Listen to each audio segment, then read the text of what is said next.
l'émission Saveurs divines.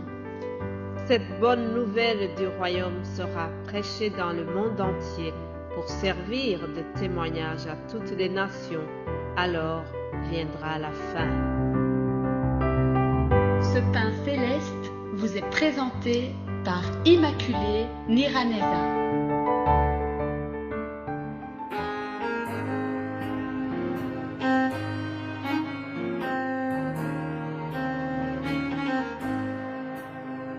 Shalom, shalom, bien-aimés de Dieu, que la paix de Christ soit avec vous.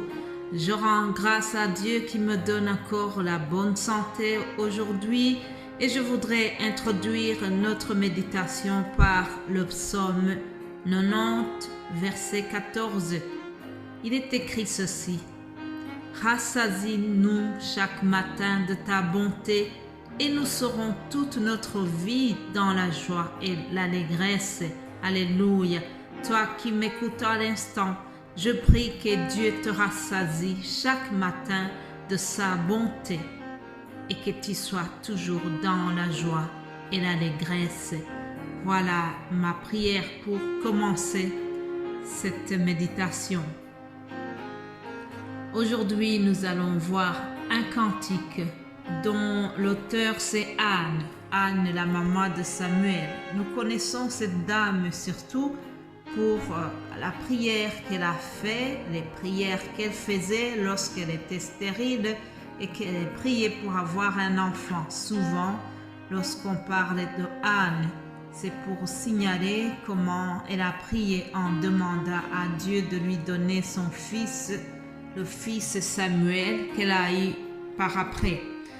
Dans le chapitre 2 du premier livre de Samuel, nous voyons comment Anne a été exaucée et puis, après son exaucement, elle a prié ou bien elle a chanté pour remercier Dieu.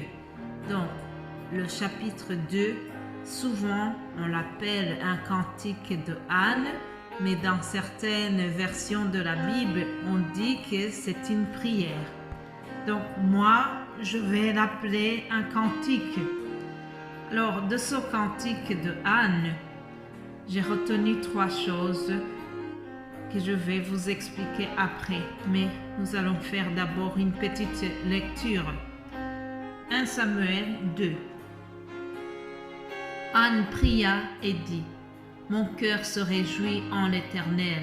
Ma force a été relevée par l'Éternel. Ma bouche s'est ouverte contre mes ennemis, car je me réjouis de ton secours. Nul n'est saint comme l'Éternel. Il n'y a point d'autre Dieu que toi. Il n'y a point de rocher comme notre Dieu. Ne parlez plus avec tant de hauteur. Que l'arrogance ne sorte plus de votre bouche, car l'Éternel est un Dieu qui sait tout, et par lui sont pesées toutes les actions. Alors, je vais sauter pour lire le verset 6 et 7. L'Éternel fait nourrir et il fait vivre, il fait descendre au séjour des morts et il en fait remonter. L'Éternel appauvrit et il enrichit, il abaisse et il élève. Alléluia. Notre Dieu abaisse au moment voulu et il élève au moment voulu. En son temps, il peut t'élever. En son temps, il peut te répondre. Alléluia.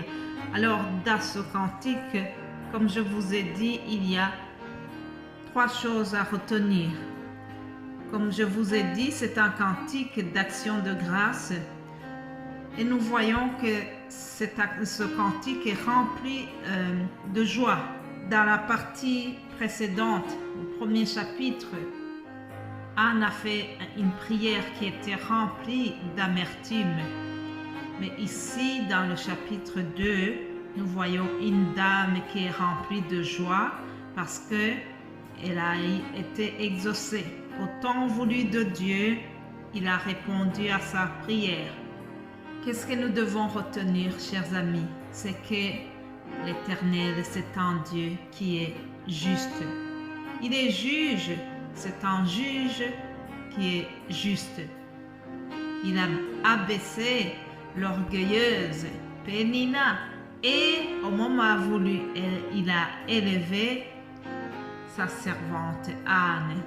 Celle qui était stérile a enfanté 5 fois.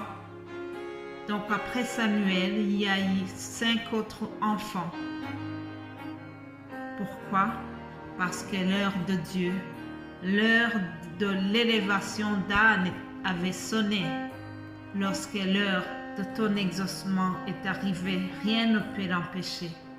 Rien ne peut t'empêcher d'être secouru lorsque Dieu a décidé de te répondre. Notre Dieu, lorsqu'il décide d'élever quelqu'un, il n'y a rien qui peut s'opposer à cela. Dans le livre d'Esther, nous voyons un homme qui s'appelle Aman, qui était très orgueilleux, mais Dieu l'a abaissé pour élever Mardoché. Alléluia!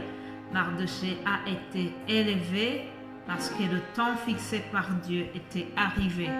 Celui qui était humble, celui qui était veilleur de nuit a été élevé. Alléluia! Dans ce cantique aussi, nous voyons que Anne loue l'Éternel pour son salut, pour le salut qu'elle a reçu en Dieu. Elle reconnaît la puissance de Dieu et elle reconnaît que l'Éternel, c'est un abri sûr et solide, comme dit le psaume 91. Alléluia!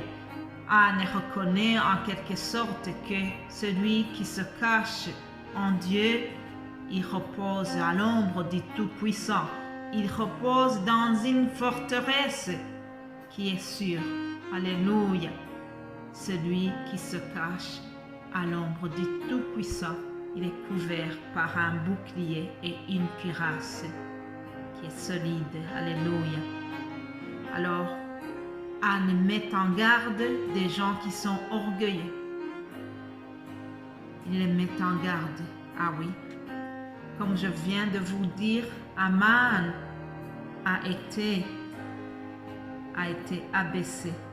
Le projet satanique qu'il avait formulé pour Mardoché, tout ça est tombé sur lui. Vous lirez cela dans le livre d'Esther. Je ne vais pas beaucoup m'attarder là-dessus parce que ce n'est pas ça notre objectif. Dans ce cantique aussi, Anne exprime la fidélité avec laquelle l'Éternel prend soin des siens. Oui, chers amis, notre Dieu est fidèle. Notre Dieu ne nous oublie jamais.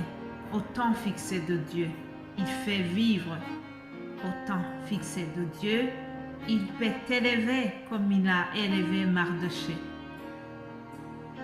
Au temps fixé de Dieu, celle qui était stérile a enfanté 6 fois.